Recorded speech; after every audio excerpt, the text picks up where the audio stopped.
महाभारत केवल एक युद्ध की कथा नहीं है।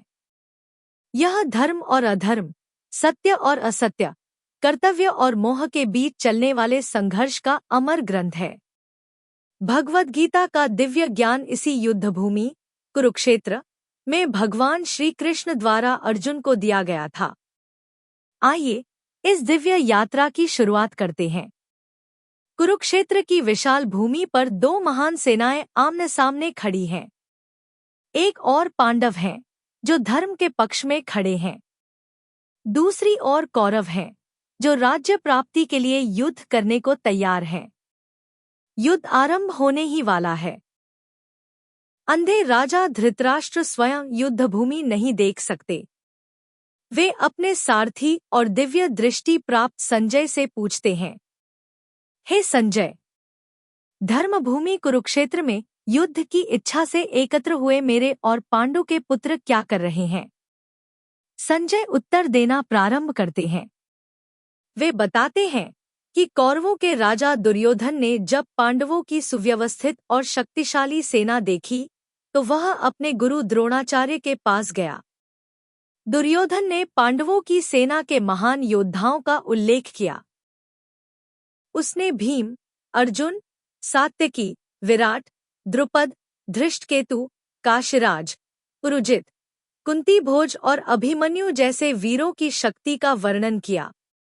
दुर्योधन बाहरी रूप से आत्मविश्वास दिखा रहा था, लेकिन उसके शब्दों में छिपी चिंता भी स्पष्ट दिखाई देती है। इसके बाद उसने अपनी सेना के प्रमुख योद्धाओं का नाम लिया। भीष्म पितामह, कर्ण, कृपाचार्य, अश्वत्थामा, विकर्ण और अनेक महारथी जो उसके लिए अपने प्राणों का बलिदान देने को तैयार थे। दुर्योधन ने अपनी सेना को आदेश दिया कि सभी मिलकर भीष्म पितामह की रक्षा करें, क्योंकि वे उनकी सबसे बड़ी शक्ति थे। तभी भीष्म पितामह ने सिंह की गर्जना के समान अपना शंख बजाया। उनके शंखनाद के साथ ही नगाड़े, रणभेरिया और अनेक युद्ध वाद्य बज उठे। पूरा कुरुक्षेत्र उनकी ध्वनि से गूंज उठा। इसके बाद भगवान श्री कृष्ण और अर्जुन अपने दिव्य रथ पर खड़े होकर अपने अपने शंख बजाते हैं। भगवान श्री कृष्ण का पांचजन्य, अर्जुन का देवदत्त और भीम का पौंड्र शंख संपूर्ण आकाश में गूंज उठता है। युधिष्ठिर, नकुल, सहदेव और अन्य सभी महान योद्धा भी अपने अपने शंख बजाते हैं। उन दिव्य शंखों की ध्वनि ने कौरव सेना के हृदय में भय उत्पन्न कर दिया। यह केवल युद्ध का संकेत नहीं था, बल्कि धर्म की विजय और सत्य की स्थापना का उद्घोष भी था। इन पहले 16 श्लोकों से हमें यह शिक्षा मिलती है कि जीवन में केवल शक्ति ही पर्याप्त नहीं होती।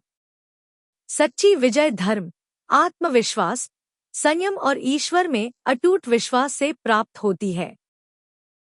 जब हमारा उद्देश्य सत्य और धर्म पर आधारित होता है, तब भगवान स्वयं हमारे मार्गदर्शक बनते हैं। अगले भाग में हम श्लोक 17 से 31 तक का अध्ययन करेंगे, जहां अर्जुन अपने ही स्वजनों को देखकर मोह और विषाद में डूब जाते हैं। वहीं से श्रीमद् भगवद गीता के दिव्य ज्ञान का वास्तविक आरंभ होता है। यदि आपको यह प्रस्तुति पसंद आई हो तो मिस्टर पंचाल चैनल को सब्सक्राइब करें, वीडियो को लाइक करें और कमेंट में अवश्य लिखें। जय श्री कृष्ण। राधे राधे।